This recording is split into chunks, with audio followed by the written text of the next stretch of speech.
За та нартай шөнийн мэндийг хүргье. Өнөөдөр бас л нэг сонин хэрэг ярихаар боллоо.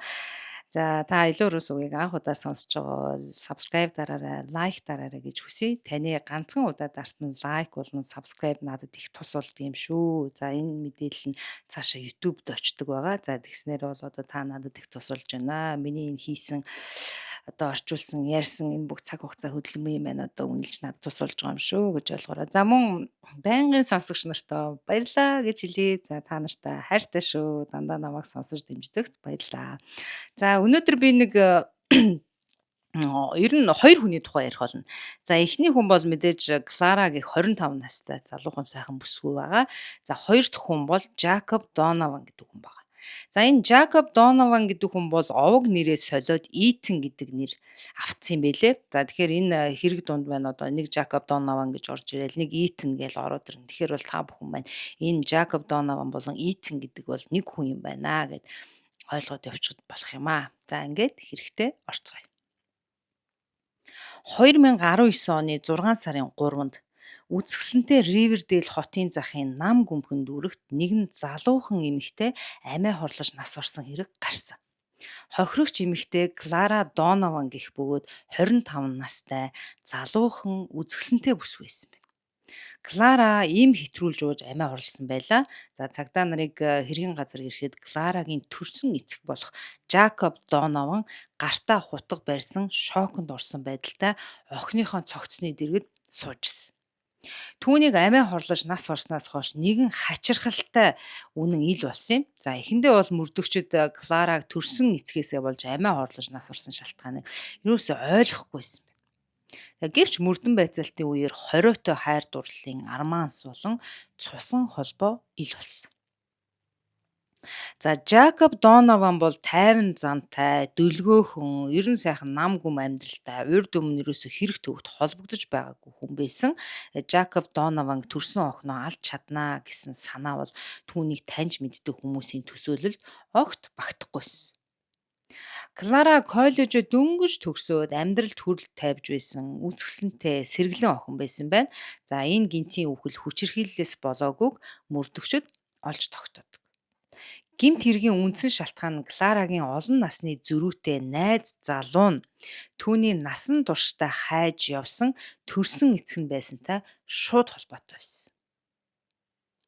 Амиа хорлохоос хэдэн сарын өмнө тэрээр сэтгэл судлалын чиглэлээр коллежоо төгсөөд тэгээ дараа нь Ривердейл хоттой буцаж ирээд ирсэн удаагүй байсан юм байна.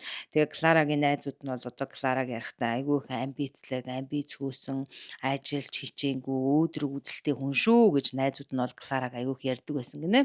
За үүндээ бол Клара бол дотроо тийм ээ маш их ганцаарддаг байсан гэж байна. За үүндээ бол одоо аав нь байхгүй, бүр багт нь ингээ орхио явцсан. Ээж нь бол одоо өсвөр наснд нас барсан. Клара айлын ганц хүүхэд байсан учраас маш их ганцаарддаг байжээ. Клара мэдээ орсон цагаас л ээжтэйгээ хоёулахнаа амьдардаг байсан бөгөөд төрсөн эцгээ хэн болох, яагаад эцэг нь эхнэр охин хоёроо хөсөр хаяад явсан талаар ээж нь ерөөсөө ярьдаггүй байсан. За Клараг ээж Элайна өсгсөн бөгөөд түүний өсвөр наснд нь ээж нь нас барснаар Клара бол энэ хорвоод ерөөсөө цор ганцаар үлдсэн. Тэрээр үргэлж төрсэн эцгээ хэн болохыг мэдхийг хүсдэг байсан бөгөөд эцгээ ер нь бол одоо ингээд том болоод нас биеинд хүрээд хайж эхэлсэн байна. За коллежид төгсөх үедээ энэ Клара гэдэг одоо эмэгтэй маань Итан хэмээх өөрөөсөө одоо ахмад насны эртээ уулзаж, учирж одоо болзож сүлдө бүр үерхдэг болсон байна энэ хоёр. За Итан бол ер нь бол хувь хүнийхээ хувьд бол их дур булаам, дууц өтөө хүн байсан бөгөөд Клараг өөрийнх нь найз бүсгүй болохыг гуйж санал тавьсан. За Итан бол одоо Кларад таалагддаг байсан ч гэсэн эхэндээ бол одоо Клара бодсон байна л да. За айгүй олон насны зөрүүтэй надаас бол одоо бараг үе мултарсан юм хөшүүн уучраас одоо нэг л сонио оргоо зайгаа бариад ерөөсөө Итанд бол Клара зөвшөөрдөггүйсэн юм байна. За харин Итан бол Кларагийн хойноос ууггүй гүйсээр хөөцөлцөөр тэд уулзаж учирч үерхэж эхэлсэн юм байна. За Клара өөрөөсөө олон ах хүнтэй үерхэж буйгаа бол ерөөсөө найзуудтай хэлээгүй байна. Мэдээж бол найзууд нь олон насны зөрүүтэй хөвшин хүнтэй үерхлээ барьлаа гэдгийг нь бол Клараг мэдээж ойлгохгүй хаа гэж бодоод найз нөхдөөсөө ер нь бол тас нууцсан байсан. Гэхдээ түүний хувьд Итан бол түүний хүсч хүлээж байсан амьдралынх нь одоо хань болох үст те сөүлмэт гэдэг чтэй те сөүлмэт нь байсан гэдэг ч байгаа байхгүй. За гэвч Кларагийн хайрлаж буй найз залуу нь маш хар бараан нууцыг тээж яваа хүн гэж Клара ерөөсөө зүүдлээчгүй юм аа. За тэрээр төрсөн эцгээ хайсаар байсан бөгөөд хувийн мөрдөгч хүртэл одоо хөсөлсөн байт юм байна. За гадныханд бол ер нь аюух ийм үзэгдэл аюух үед юм л шүү дээ. Ер нь ингээл хувийн мөрдөгч хөсөлгчдөг. Тэгэл нөгөөдөл нь ерөөсөө тэр хөсөлж байгаа хүн одоо ямар мэдээлэл олоод яагаад тэр гих тал дээр аягүй тийм мэрэгшсэн тийм хүмүүс бол бэд юм билэ. За тэгээ хувийн мөрдөгч бол Кларад аягүй цочирдуулан мэдээллийг бол олоод хэлдэг байхгүй. За ерөөсөө энэ Клара ч одоо 25 настай бүсгүй байхад энэ 25 жилийн хугацаанд Кларагийн нөгөө насан туршдаа хайж явсан, харах юмсан, өөрөөс нь асуулт асуух юмсан гэдэг эцэг нь бүр амьд байсан төдийгүй. Дээрээс нь бол Кларагийн гэртээ амар ойрхон амьдардаг байсан. Тэгээд аавынхаа хаягийн энэ хөсөлсөн мөрдөгч нь олоод тогтоогод Кларад өгсөн байна. За ингээ энэ байдал нь бол Кларад айгүй муухай санагдсан байна л да. Гэхдээ энэ ийм ойрхон амьдарч исэн. Тэгээд одоо нэг ч удаа охиныгоо гээд ирээгүй нь бас их сонирм. За эцэг нь яагаад ээжээс нь салсныг ээж нь хизээч Кларад ярьж байгаагүй бөгөөд түүнд одоо эцгээс нь үлдсэн юм юу байсан бэ гэхээр төрсөн эцгийг нь бол ямар ч байсан Жакоб Донован гэдэг хүн байдаг. За тэгээд нэг ганцхан ширхэг хуучны гэрэл зураг л Кларад байдаг гэсэн. За ингээд Клара төрсөн эцгээ олж уулзаж яагаад эхнэр охин хоёроо хаяад явсныг нь одоо эцгийнхээ өөрийнх нь амнаас сонсондоо өстой юу гэж хэлэх вэ? Би ямар ч байсан өстой яагаад хаяа явсан юм бэ гэж асуундаа гэл Клара аягүй их дотроо боддог байсан гинэ. За ингээд эцэст нь бол яг аавынхаа гэрийн хаяг нь тодорхой болоод аавтайгаа уулзах боломжтой болоод яг тэр бүхэн одоо ингээд яг одоо Клара л нэг алхам хийх дутуу болоод ирэхэд Клара яагаад чинь жирэхэд өөрийнхөө эцэгтэйгээ уулзахаа түр хойшлуулад үерхэл нөхөрлөлтөө анхаарлаа хандуулсан байна. За энэ хооронд бол Клара нөгөө олон насны зөрүүтэй найз залуулах Итантай улам дотносч тэр хоёр ч одоо байн уулзаж учирдаг болсон байна. За удахгүй тэд эцэг охины эрхэм холбоогоо устгаж эр эмийн холбоонд орон чинээ мань хоёр бол бодоагүйсэн. За ер нь бол одоо өнөөдрийн яриад байгаа энэ манай Клара гэдэг эмэгтэй мэн. За энэ Итан буюу Жакоб Донован гэдэг нэг хүн гэсэн шүү дээ. За энэ хоёр ч ерөөсөө аав охин хоёр байсан байгаа хгүй. Тэгсэн атлаа ингээд хизээч нэгнийгээ харж байгаагүй учраас ерөөсөө ингээд амаргийн холбоотой болцсон үерхэд яваад байгаа мань хоёр. Тэгсэн мөртлөө нэг нь ч одоо өөрийнхөө охин төрсөн охин гэдгийг мэддэггүй, нөгөөх нь ч нөгөө залууга өөрийнх нь төрсөн эцэг гэдгийг мэдхгүй яваад байгаа. За ингээд Жакоб Донованд хинт ч хэлээгүй нь бол харамсалтай. Хинт ч хэлээгүй. Тэгээ өвдөлтөөр дүүрэн тийм амьдралын дурсамж байдаг байсан. За тэрээр бол олон жилийн өмнө юу вэ гэхээр Клараг ээжтэй нь орхиж явсан хүн юм аа. За 20 гаруй жилийн дараа өөрийн төрсөн охин нь өөрийнх нь дурлалт бүсгүй болчихно гэж ирнэ энэ Жакоб Донован буюу энэ Итан гэдэг хүн яаж мэдхвүлээ. За Жакоб Донован Клараг төрсөн охиноо гэж эхэндээ бол мэдээгүй. Клара ч одоо найз залуугаа өөрийн төрсөн эцгийг мэдээгүй. Гэвч үүлийн үр гэлтэй эцэг охин хоёрыг амраг хосууд болгон урт удаан хугацааны дараа иргэн учруулжээ. За яа үүлийн үр гэж байдаг баха тий. За нэгэн өдөр Итан Клара хоёр хотоос зайдуу олонний нүднээс хол хөдөөний нэгэнд байшин түрээсэлж аваад тэндээ амралтын өдрүүдээр хоёулахнаа өнгөрөхөөр явдаг. За амралтын болзоог бол төгс байлахаар Итан бол аягүй сайхан төлөвлөсөн байсан. За Итан бол ил галын дэргэд сайхан армантик оройн зоог барьж нам гүмхэн одоо шөнийг Кларатай өнгөрүүлэхээр сайхан төлөвлөсөн байсан. За тэр хизээч ер нь төрсөн эцгээ хайж байгаа талаар Итантай ярилцаж байгаагүй бөгөөд за одоо магадгүй одоо Итанд тийм ээ би бол ингээд төрсөн эцгээ хизээч мэдчихэж байгаагүй. За ингээд ээжтэйгээ хоёулахнаа байсан. Одоо би аавгаа ингээ хайдгаа гэж Итанд ярих нь бол Кларад бол арай л нэг хувийн шинжтэй. За арай бас нэг цаг нь болоогүй ч юм шиг тий. Ингэж бодоод ерөөсөө Итанд ам нээдэггүйсэн байгаа анханасаа л. За гэвч тэр шөнө Кларагийн сэтгэл хөдлөж төрсөн эцгээ хайж байгаа талаараа ярьсан байна. За тэгэл бага насныхаа тухай одоо Итанд ярьж эцгийнхэн нэрийг нь бол одоо Жакоб Донован гэдэг хүн байдгийн байна гэдгийг найз залуу Итанда Клара ярьсан. За тэгээд энэ Итан гэдэг хүн бол одоо тэр Жакоб Донован гэх нэрийг сонсон даруйдал одоо царай нь маш их хачин хувьсгийгээл тэгэл тэр цагаас хойш бол Итан их тийм хачин аашлал ер нь Кларагаас жоохон зайгаа барайл тийм цогтох маягтай болж ирсэн байна л да. За тэгээ амралтын өдрөө хөдөөний байшинд өнгөрөөсний дараа Итан Кларад бол мэдээж юу ч хэлээгүй.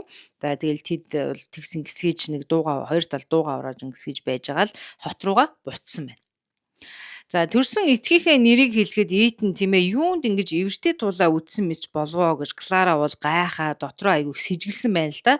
Тэгэл мань хүн нөгөө юм хайгаа сурцсан байсан учраас гэртээ буцаж ирээд ер нь энэ Итан гэж хин юм бэ? Энэ хүн яагаад тэр миний аавын нэрийг хэлэхэд юм хачин болвоо гэд одоо бодоод архиваас энэ Итний тухай Клара хайсан. За түүний архиваас олж мэдсэн зүйл нь Кларагийн төсөөлж байснаас ч хамаагүй дор зүйл байсан. Хит хитэн баримт бичгүүд Итанийг танихгүй хүн биш. Тэр тусмаа Кларагийн олон жил хайж байсан төрсөн эцэг нь мөн гэдгийг илчилсэн бичиг баримтууд бол гарч ирсэн ба. Итан олон жилийн өмнө өөрийнхөө яг Жакоб Донован гэдэг одоо төрсөн нэрээ одоо өөрийнх нь жинхэнэ нэрийг солиод Итан болгож өөрчилсөн байсан. Ерөөсөө архивын бүх бичиг баримт нь тодорхой байсан. Итан яагаад ингэж овог нэрээ өөрчилсөн бэ гэдэг нь ерөөсөө л одоо Кларагийн төрсөн эцгээ гэдгийг нуухыг хүссэн. За өмнөх амьдралаа булшлагыг хүсээл ерөөсөө шинэ овог нэр аваад ингээл амьдраад явсан хүн байжээ. Эцэг нь өөрийн охиноо ч хүлээн зөвшөөрөөгүй. Дээрээс нь ээж дээр нь буцаж очихыг хизээч хүсээгүй Клара олж мэдсэн байна. За энэ бүхэн Клараг бол олон насны зүрүүтэй хайрлаж явсан найз залуудаа араасаа хутгалуулсан мэт мэдрэмжийг өгсөн. За Итан гэх хүн бол олон жилийн өмнө ээжтэй нь Клараг хайж явсан эцэг нь мөн байна гэдэг үг бол одоо Кларагийн тархин дахин хадаастаа түүнийг одоо маш гүн цочролд оруулжээ. Тэр дэрэг Кларагийн сэтгэл санаа маш эмх замбраагүй болж гутамшиг, үзэн ядалт, уй гашуун нөмрөн авсан. Клара Итантай нүүр тулж хариулт нэгсэн байна. За ер нь бол одоо тэр хоёр ч нөгөө хөдөөний байшинда нэг сонирн байдалтай салснаас хойш дахиж уулзаагүй. За ингээд Клара шууд Итантай шууд уулзахыг хүсээд хоёул уулзъя гэд хэлсэн байна. За Итан ч бол Кларатай уулзсан. Ингээд бол Итан бүхнийг бол Кларагийн өмнө хүлээн зөвшөөрсөн байна уу? За Итан айл болох байдлыг зөв тал руу болох гэж Клара тайлбарласан байна л да. За ээжтэй нь бол Клараг хаяад явснаа хүлээн зөвшөөрж, өөрийнх нь буруу байснаа хүлээн зөвшөөрж, за тэгээ энэ олон жилийн дараа өөрийнх нь төрсөн охин нь тийм ээ амраг бүсгүй нь болж иргэн учрах хэмжээний би бол өстой санаагүй шүү Клара. Би чамайг өөрийнхөө төрсөн охин гэдгийг хизээч мдээгүй шүү. Хэрэв мэдсэн бол би яалаа гэж ингэж чамтай тийм ээ ингэж ир эмийн харилцаанд орох юм бэ гэж одоо Итан бол одоо тайлбарлаж одоо учрлсан. За гисэн ч бол энэ тус болоогүй. Кларагийн бүх ертөнц тэр дайруу сүрж, тэр ерөөсөө тайвширч чадахгүй маш гүнзгий сэтгэл гутралд орсон байна. Ерөөсөө шууд депресд орсон Клара. За түүнд Итаны тайлбар ерөөсөө тус болоогүй бүр нэрмээс болж исэн байна. Клара ерөөсөө л одоо ингээл тэгээ юу гэдэг гой хайр дурлалтаа учирчлаа гэж бодож явсан чи явж нөгөөх нь төрсөн эцэг нь байж таарад дээрээс нь төрсөн эцэг гэдэг хүн нь бол юу гэдэг нэг ч удаа охиныгоо нэг очиод уулзчих юмсан харчих юмсан миний охин хаяа болж гэдэг юм уу эсвэл хаяа явсан эхнэрээ одоо нэг бодож санаж энэ хоёрыг ерөөсө гиж байгаагүй бүр овог нэрээ хүртэл солиод цухтаацсан дээрээс нь бол айгүй ойрхон амьдрдаг байж хизээж тэр хоёрыг гиж орон гэрээр нь орж гарч байгаагүйд бол одоо Клара бол өстой маш их сэтгэл нь өвдсөн байна. За ингээл Клара бол Итанаас хариултаа авч Итанаас одоо бүх зүйлийг сонсчоод ерөөсөө тэгэл яваад өгсөн. За ер нь бол одоо яг жинхэнэ бодит үнэнтэй Клара нүүр тулж ерөөсөө чадахгүй бодит үннийг хүлээж авч чадахгүй байсан минь хөөрхөн амтан. Маш хүнд депресс сэтгэл гутралд Клара орсон. Ингээд шууд Клара гэртээ ирээл гэрээ хаалгаас нь дотроос нь түгжээл хинт ч хаалгаа тайлж өгөхгүй утсаа унтраагаа найз нөхдөөгөө уулзгаа болж за ажилдаа явхаач болсон. Ингээд Клара бол гэртээ хэд хоног ганцаараа одоо маш их сэтгэл гутралд орцсон байдалтай ингээд байжсэн баг. За энэ үед бол найзууд нь ерөөсө Кларатай яасан ч уулзаж чадаагүй, ерөөсө утсаа авахгүйсэн, хаалгаа тайлахгүй байсан гээл одоо сүүлд нь цагдаа нарт ярьсан л байгаа юм л та. За би өстө нэрээ энэ дэр нэг юм бодсон. Хөөхий Клара нэрээ миний найз байсан бол тийм ээ. Би бол Клараг яаж иж байгаа л өстө амьд үлдэх байсан даа л гэж бодсон. Нэрээ Клара надад юмаа яриад ингээл найз нь өстө ийм боллоо гэж уйлал ирсэн бол нөгөөхөө чинь тэрж аваад өстө нэрээ тий. Хоёлаа яах вэ ийх үү гэж найзыгаа сэтгэл гутралаас нь гарах бүхэл юм хийх байсан да. Гэвч одоо би бол Клара сайн найз байгаагүй юм болов уу гэж харж байгаа. Мэдээж энэ хүн чинь хаалга үүдээд үгжэл ус шүмсээ ахгүй байх гэл тэгэхээр гэртээ байгаа нь тодорхой шүү дээ. Тэгэл хаалга үүднийхэн гадаа манд сууж байгаа ч чадахгүй хөрхийг тэгэл яасан ийсэн тий. Ер нь бол сайн найзтай хүн чинь хаалга тайлд юм дөө. Хөөе гадаа чинь байна. Явахгүй шүү. Хаалга үүдээ тайлдаа чи. Би хоно шүү энэ гадаа чинь гэлгээ тайлна шүү дээ уусаа. Тэгэл найзууд нь бол Клараг бол нэрээ аварч таагүй. Тэгэл уцамцаа ундраа хаалга тайлахгүйсэн нэрээ мэдэхгүй л гэл өнгөрсөн. За ингээд Клара бол одоо ерөөсөө маш депресд ороод ерөөсөө сэтгэл готролд орсон хүн чинь ийм л болно л доо. Ерөөсөө эннээсээ л гаргах хэн нэгэн одоо ойр дотны хайртай дотны хүмүүс нь ах トゥ аав ээж байхгүй эн чинь үргэлж те. Тэгээ явж явж нэг лайтай хар төрсөн эцгийн ч одоо нэг амраг нь болж ирдгийн ч юу вдэ. Ингээд хөөх юм энэ Клара ч энэ хорвоо дээр цор ганцаар маш сэтгэл готролтой гэртээ байгаад байсан байна. За тэгээд ийм хүн гүн сэтгэл готролд орсон хүн. Тэгээ хажууд нь сэтгэл санааг нь өөргөх тусаж дэмжих хүн байхгүй бол хүн ерөөсөө л тэгэл амиа орлох талаар л боддог л байхгүй юу. Тэгэхээр бол одоо Клара бол нэр үнэхээр харамсалтай. За ер нь энэ гим нүглээ угаарсан нөгөө нэг Итан чинь бол одоо Клараг бол зөнд нь орхиж чадсангүй. Гэхдээ энэ айгүй тэнэг заяо. Бүр 7-8 хоног ч гэлгүй 9-10 хоногийн дараа л Кларатай холбогдож заалгахыг оролцсон гэж байгаа.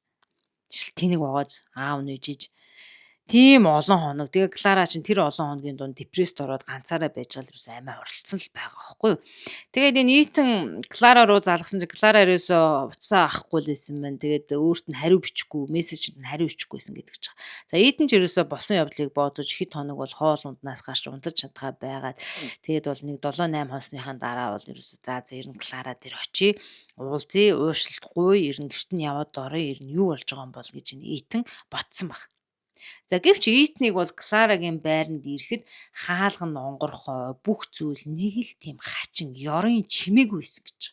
За Кларагийн цонхисон амьгүй цогцос тэгээ шалан дээр нь хөвтөж байсныг Итан олж хардгаа.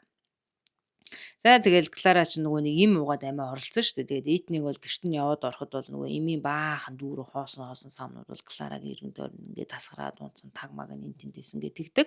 За Итан бол мэдээж айд сандарч ойрлж Клара гэж Кларагийн нэрийг дуудаа сэрэхийг оролдоод биеийн сэгсрэл толгоо молгоог нь өргөсөн ч дэндүү оройтсан байсан. Клара бол нэгэнд нас орцсон байжээ. За Итан чичирсэн гараараа галтгооноос хутга тэр даруй авчвал өөрийнхөө амийг эгүүтгэж чигээ тэр хугацаанд бол бодсон байна. За тэгээ түүний оюун ухаан нь уй гашуу өөрийгөө үзэн ядах сэтгэлээр бүрхэгдэж Кларагийн үхэл нь Итаны хувьд түүний хийсэн үлийн үрийн хариу цохилт байсан юм аа гэж. За Итан хизээч эцэг хүний хайр халамжийг өгч байгаагүй хөөхий хөсөр хайсан охиныхоо цогцсны дэргэд сууж уучлалтгүйсэн сүлийн үгсээ бол шивнсэн. За гэвч энэ бүхэн дэндүү оройтсан байлаа. Нөх хүмүүсийн амьтаа нэгнээ хайрлаа гэдэг шиг тий. За цагдаа нар хэргийн газар очиход бол Итан Кларагийн цогцсны хажууд өвдөг сүгдэн сууж, гартаа хутга барьцсан, нөгөө хутгаа ингээд бүр гараасаа цус гартал ингээд бадцсан, атгцсан байсан гэдгсэн.